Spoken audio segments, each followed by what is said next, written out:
Hey everyone, it's Mrs. LC, and today I am going to teach you the G major chord.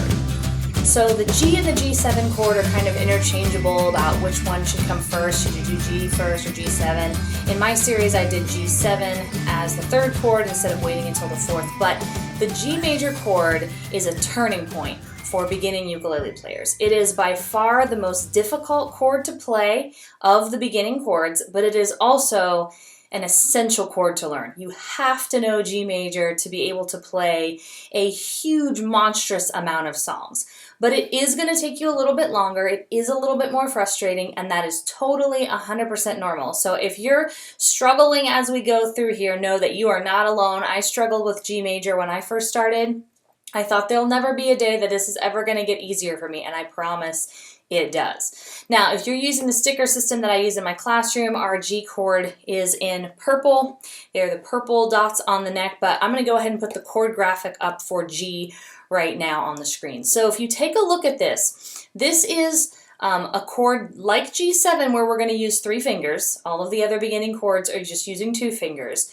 But I think what makes G harder than G7 is that there's nothing in common finger-wise going from G to any of the other chords. It is just a complete, total hand position switch. So if you look at the graphic and you look at where it tells you your fingers are supposed to go, I'm going to play a G chord for you, and then we're going to go through some exercises to help you learn it and get it better. But what you're going to do if you come up on the neck here, and remember that you should be flipped from me. Your neck should be going this way if you're doing it right. Your left hand should be up here on the neck, okay?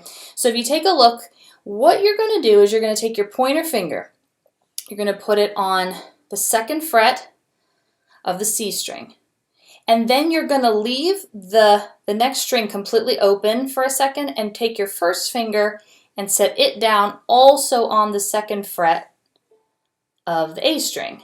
Okay, so you have 1st finger down, 2nd finger down, and there's a string in between them that's open, and then you're going to take your 3rd finger and you're going to wrap it, and you're going to put it right next to where you would have put your 3rd finger for C chord.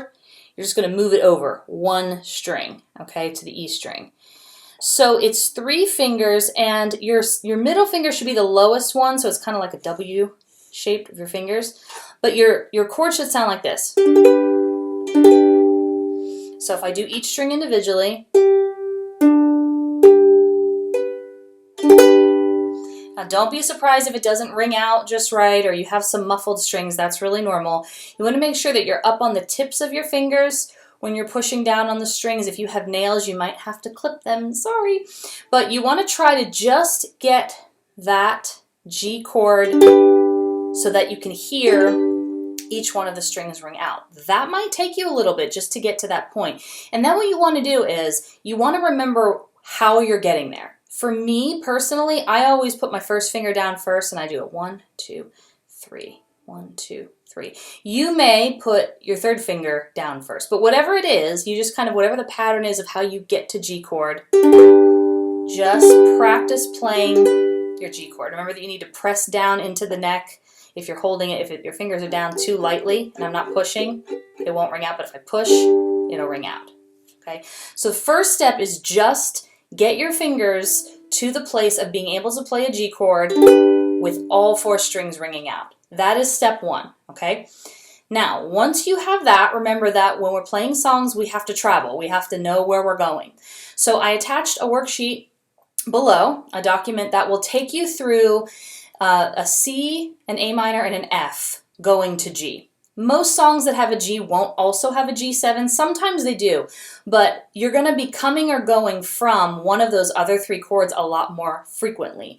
So what you want to do is learn the muscle memory of how to get from any one of those chords to G or from G to any one of those chords. So I'm going to go through those with you right now. So if you click on the little document underneath the video, you're going to see that you're going to have the 4 chords are there at the top, and there's going to be various exercises. Exercise number 1 has a C chord, and the slashes are the extra strums. So if it's a C slash slash slash, that's C, 2, 3, 4. So the first exercise is going from C to G. So you're going to go ahead, and at this point, if you've gone through the first 3 tutorials, C chord should be pretty easy for you right now. So you're going to put your third finger down on your C chord, and you're going to strum that 4 times. Okay, so strum a C. 1, 2, 3, 4. Now switch to G chord. Right? Get your fingers ready, put them down, and then I want you to strum your G chord 4 times. Ready? 1, 2, 3, 4. Now going back to C is easy because all you're doing is moving your third finger over to that 3rd fret. Play your C chord 4 times. 1, 2, 3, 4. Now get yourself ready in G. Fingers down and strum 4 times. Ready? 1, 2, 3, 4. So that's the first thing you want to practice, is going from C to G, back to C, and back to G on those 4 strums. Okay, so that might take you some time, but remember, every single time you do that motion of C to G, C to G, your brain is memorizing that muscle memory. It is locking that in so that eventually that motion will be much quicker, but it is slow in the beginning. Okay, now if you take a look at the document, the next one down is A minor to G. Remember we said you never know which one we're going to be coming from, right? So A minor is middle finger, orange dot, or 2nd fret of the G string. We're going to strum that 4 times. Ready? A minor. 1, 2, 3, 4. Now stop and get your fingers placed into that G position and play G chord. G, 2, 3, 4. Now stop and go back to A minor. 4, 1, 2, 3, 4. Stop. Fingers back to G and pause if you have to. Pause the video. Don't feel like you have to go as fast as I'm going. And strum G. 1, 2, 3, 4. Good.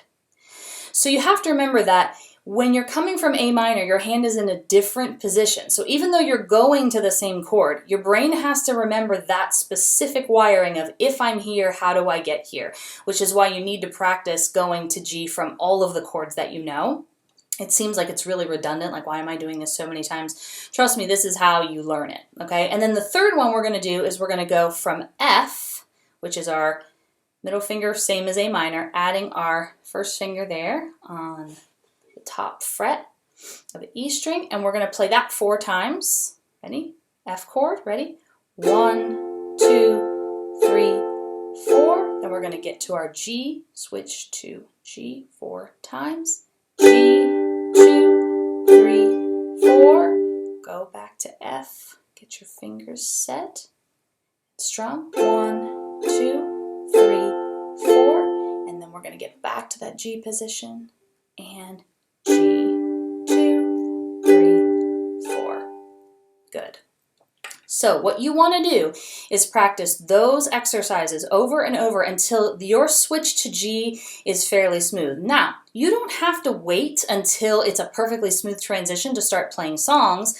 You can actually play a bunch of songs even if you're not awesome at getting to G yet. That's actually a great way to practice. If you take a look at the song tutorials videos that I have here, there are several songs that I'm kind of coaching you through playing. A lot of them will be familiar to you. And what you can do is you can just practice it on your own at a slower speed or tempo.